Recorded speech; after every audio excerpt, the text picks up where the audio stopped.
महाराष्ट्र की राजनीति में चुनौती देने का दौर चल रहा है।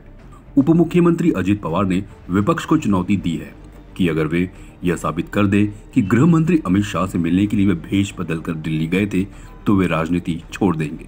दरअसल पिछले दिनों पवार ने खुद कहा था कि बीजेपी और उनकी पार्टी के बीच गठबंधन पर चर्चा करने के लिए वे अमित शाह के साथ दिल्ली में बैठक की। उन बैठकों में भाग लेने के लिए हवाई यात्रा के दौरान दिल्ली जाते समय मास्क और टोपी पहनता था। हवाई यात्रा के लिए मैंने अपना नाम भी बदल लिया था। इसकी विपक्ष ने आलोचना की और अजीत पवार की जमकर खिंचाई की। अब पवार बोल रहे हैं कि वह कुछ भी छिपाकर राजनीति नहीं करते। विरोधियों ने हमें फर्जी कहानियों और झूठी खबरों में बदनाम किया है। पहचान बदलकर दिल्ली जाने के आरोपों का पवार ने अब खंडन किया है। उन्होंने शुक्रवार को कहा कि केंद्रीय गृह मंत्री अमित शाह से मिलने के लिए भेष बदलकर नई दिल्ली जाने की खबरें सच हुई तो वह राजनीति छोड़ देंगे। पवार ने आगे कहा कि अगर खबर गलत निकली तो जिन लोगों ने उन पर यह आरोप लगाए हैं उन्हें राजनीति छोड़ देनी चाहिए। उन्हें विपक्षी दलों के नेताओं को चुनौती देते हुए कहा कि उन्हें बदनाम करने की कोशिश की जा रही है। उप मुख्यमंत्री अजित पवार ने आरोप लगाते हुए कहा कि उनके विरोधी इस तरह के कदम उठा रहे हैं क्योंकि वे सरकार की लागू की जा रही अच्छी योजनाओं के कारण निराश हैं।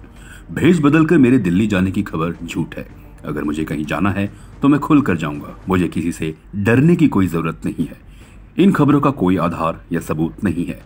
मुझे बदनाम करने की कोशिशें हो रही हैं।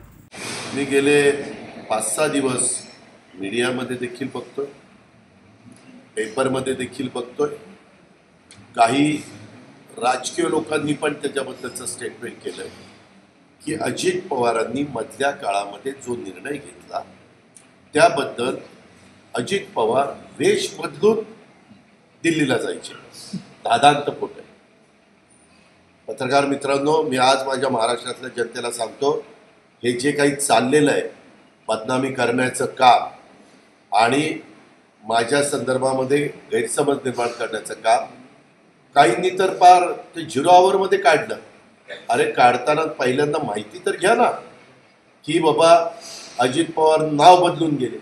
अरे मी राज्याचा 35 वर्ष काही काळ मी खासदार राहिलोय, काही काळ मी आमदार राहिलोय, काही काळ मी राज्यमंत्री राहिलोय, काही काळ मी विरोधी पक्ष नेता राहिलोय, काही काळ मी उपमुख्यमंत्री राहिलो। एक जबाबदारी मला पण कळते। एखाद्याने स्वतःचं नाव बदलून जाणं हा पण गुन्हा आहे। त्याच्या संदर्भात सगळीकडे सीसीटीव्ही कॅमेरे आणि खुशाल काही पण बडबडतात। कोण बहुरूपी म्हणतंय, कोण काय म्हणतंय, कोण काय म्हणतंय। म्हणणाऱ्यांना काही लाज लज्जा शरम वाटली पाहिजे। मला लोकांना कसा कमी त्रास होईल, कार्यकर्त्याला कसा कमी त्रास होईल, आपल्या सहकाऱ्यांना कसा कमी त्रास होईल याबद्दलचा प्रयत्न।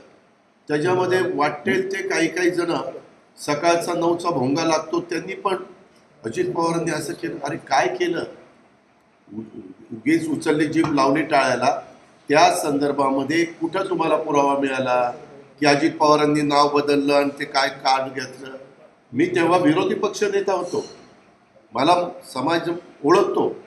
मी कुठेही गेलो तरी असं काही आणि काय कोण म्हणलं मिशाच लावल्या होत्या आणि टोपीच घातली होती आणि काय ते मास्कच लावलेलं होतं, साफ चुकीचं आहे। त्यामध्ये जर हे सिद्ध झालं तर मी राजकारणातून निवृत्त होईल।